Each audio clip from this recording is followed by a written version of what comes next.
Olá, concurseiro, concurseira.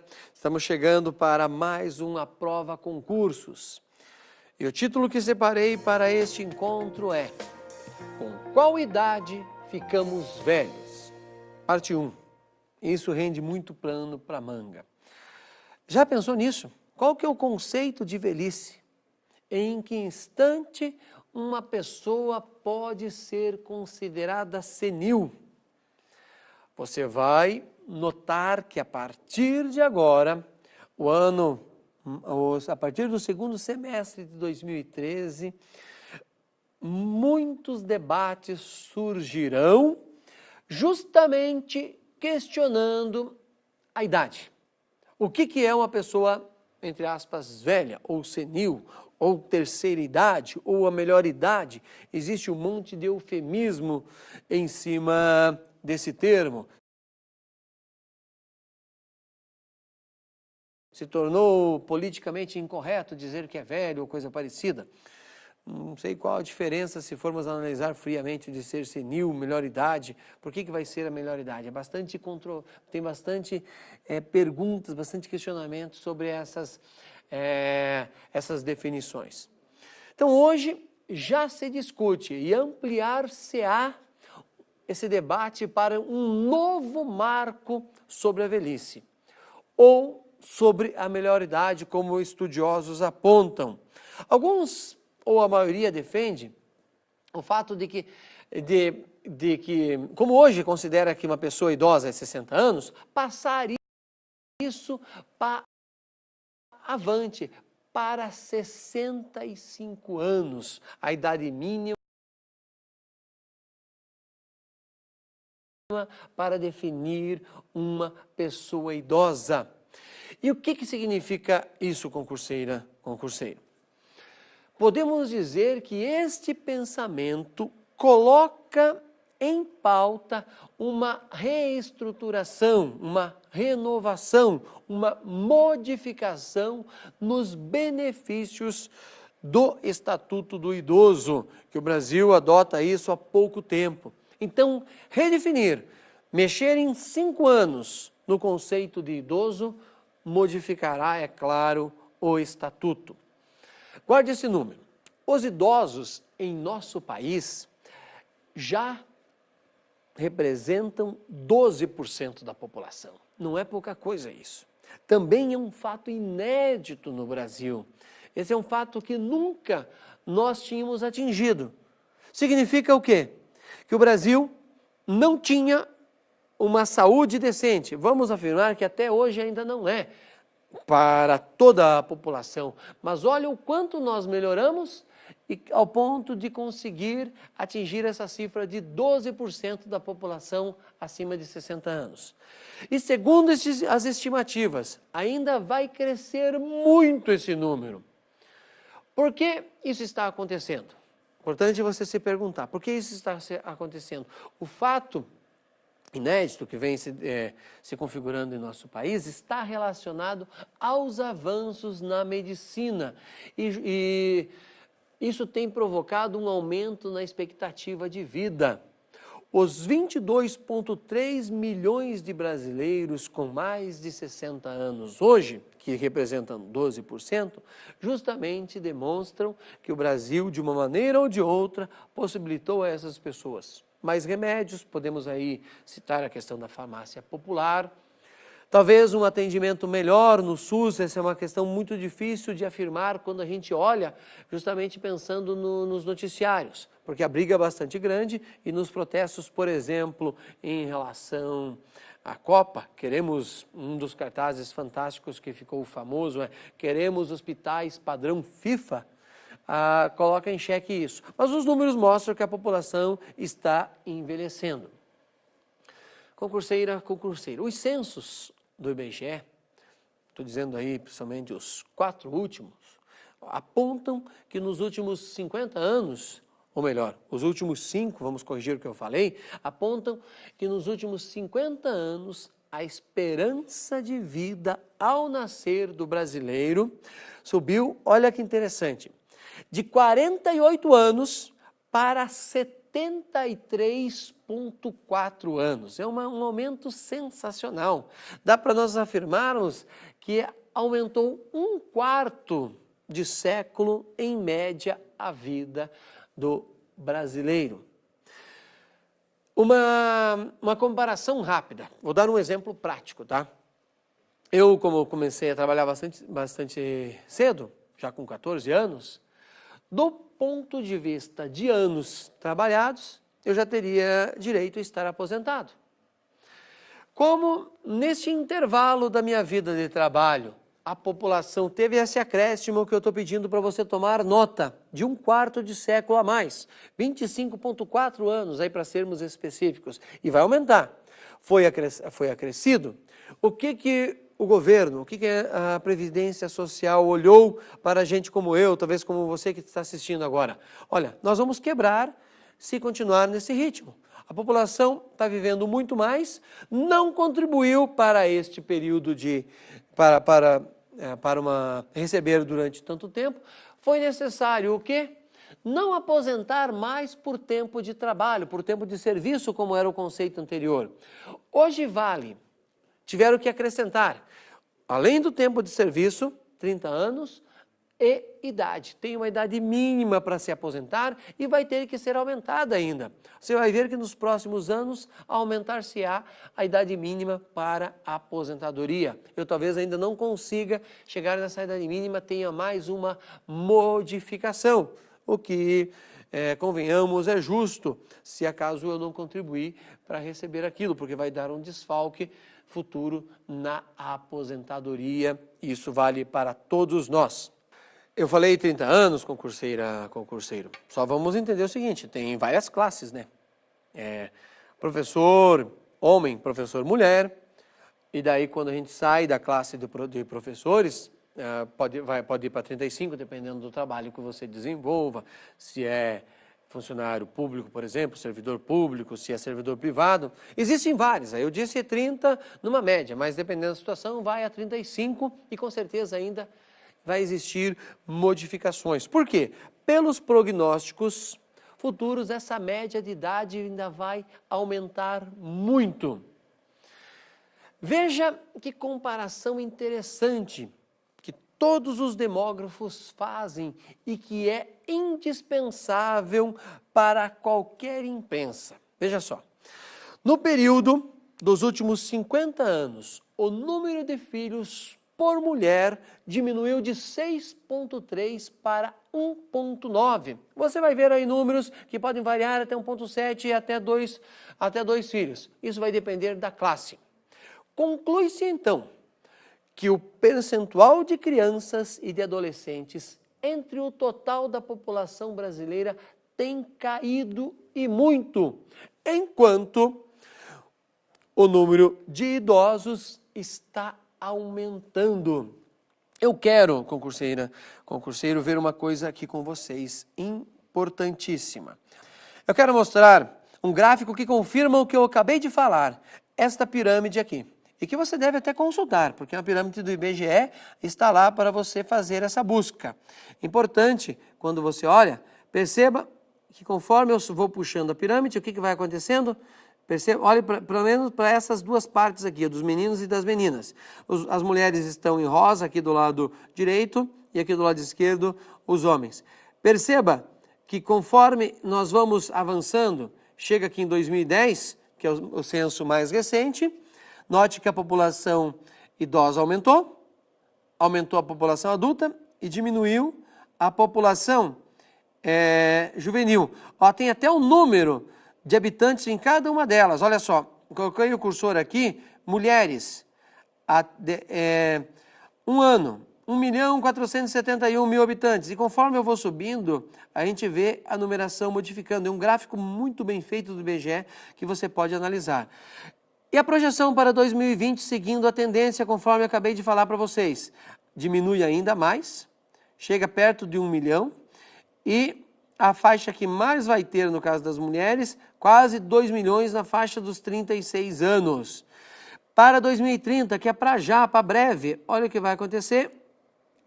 A faixa que mais vai ter está lá perto dos 40 45 anos, 1.755.000 habitantes. 2040, note que tem mais uma modificação. A faixa que mais vai ter está lá nos 57 anos, perto de 1.700.000 habitantes. E em 2050, que do ponto de vista de país é um período bastante curto, a população que mais vai ter no Brasil vai ser aqueles que estão entre 60 e 66 anos, e daí aqueles que estão entre 50 e 50 anos é a faixa com maior população. Interessante observar isso, concurseira, concurseiro.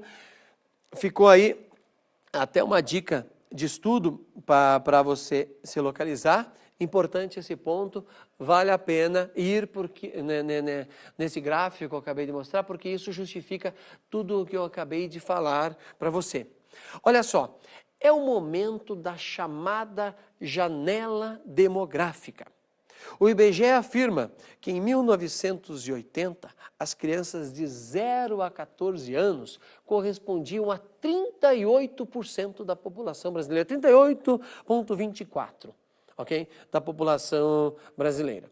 E olha o que aconteceu. Em 2009, ou 2010, vai depender da situação, pode vir o número 2010 aí, ela passou a representar 26%, uma queda bastante brusca. Significa que o governo precisou investir, entre aspas, em menos pessoas. Não que tenha que diminuir o investimento no ensino fundamental, mas sim tinha menos pessoas, menos crianças para gastar. Isso significa que poderia também ter gasto mais em infraestrutura, salários melhores para os professores e assim por diante. Ok? Já o contingente, olha aí, já o contingente com 65 anos ou mais, no mesmo período, pulou de 4% para 6,7% no mesmo período. E em 2050, que justifica o que eu mostrei no gráfico também, este grupo vai atingir daí 13,15%, dependendo da situação, pode chegar a 12%, ok? Ao passo que a população idosa também vai ultrapassar, em breve, 22% da nossa população. É um salto muito grande. O que nós podemos concluir em relação a isso? Todas as políticas públicas terão que ser revistas. Não há como. Todas as políticas públicas terão que ser revistas. A população senil tem necessidades completamente distintas. O pessoal da engenharia vai ter que rever os seus padrões, idem para a arquitetura. Os estabelecimentos públicos vão ter que repensar. Basta você notar que nos últimos tempos, as calçadas nas cidades que têm um mínimo de planejamento começam a ser reformuladas. Acesso das pessoas cadeirantes, por exemplo, não é só para quem tem deficiência. É justamente porque o Código de Postura no Brasil aponta que a população está envelhecendo e se faz necessário você ter uma calçada, que parece que é algo simples. Isso é um trabalho da prefeitura, que pode, dependendo do lugar do Brasil, estar relacionado ao governo do estado, e o governo federal também tem que colaborar. Uma coisa que parece banal, uma pessoa idosa, tropeçando numa calçada mal feita, sofrendo uma queda, quebrando qualquer parte do seu corpo, vai ocupar um leito de hospital por o dobro ou o triplo do tempo que um jovem. Então, é necessário, já você ao longo do tempo, fazer essas correções e melhorar algo que parece ser banal, mas não é, como calçada. Fiz essa relação para que você pense no total, para que você pense num todo, para que você pense no dia a dia. Concurseira, concurseiro, quero que você veja um gráfico que saiu na imprensa, mas note que é o IBGE a fonte. Me acompanhe lá, olha ali. E que também justifica o que eu falei até agora. Número de filhos cai de acordo com o tempo de escola de cada mulher. Aí, olha só, nós temos aqui o eixo X e Y para você analisar. e ano de 2000, ano de 2010. Tudo bem? Aqui, sem instrução e ensino fundamental. Incompleto, ensino fundamental incompleto. Estamos falando da mulher, né? Em 2000, 3,43 filhos. Em 2010, 3,9. Lembra que eu falei anteriormente que, dependendo da classe, modificava o número de filhos? Daí, na sequência, fundamental completo e ensino médio incompleto. Entenda aí, ensino fundamental 1, segundo ano até o 5º ano. Ensino fundamental 2, 6º ao 9º, ok? Nesse caso, as mulheres têm ensino fundamental completo. E o ensino médio, 1º, 2º, 3º ano, incompleto. Olha o que acontece. Olha como a mudança é brusca em termos de número de filhos. O engraçado é que deu até um aumento aqui em 2010, né? Mas o aumento é insignificante. Agora, veja a mudança sensacional que acontece na sequência. Quando as mulheres têm um médio completo e superior, não precisa estar completo, nesse caso aqui, incompleto. Olha como cai drasticamente o número de filhos. 1,46 e 1,34. E quando as mulheres têm um ensino superior completo, aí dá pouco mais de um filho por mulher. É fácil entender isso. O fato da mulher estar há muito tempo estudando, diminui a vida útil para se ter filhos, e a partir desse ponto vai ter menos filhos, porque vai fazer pós-graduação, vai se consolidar no mercado de trabalho. Feito isso, vamos resolver, concurseiro, uma questão que nos ajuda a visualizar tudo isso que eu falei para vocês. Olha só, me acompanhe no enunciado. O gráfico representado abaixo revela. Aí temos um gráfico para ser analisado. Vai para a legenda, viu o gráfico, olhou o título dele? Taxa de crescimento quinquenal por grandes grupos de idade que vai entre 80 e 2050, que eu mostrei lá naquela pirâmide do IBGE para você, tá certo? Quando você sabe ler um, facilita a leitura do outro. Tem uma legenda, olha aqui, total de habitantes. Então, daí vem na sequência 0 a 14, 15 a 64, 64 anos ou mais. E cada um deles, né, tem uma relação com uma das linhas aqui do nosso gráfico. Tudo bem? Fez essa leitura, fonte também IBGE. Não tem outro jeito, tem que sempre ir para o IBGE. Agora vamos ver as alternativas. Depois que analisamos o gráfico, tem aí alternativa A, concurseiro.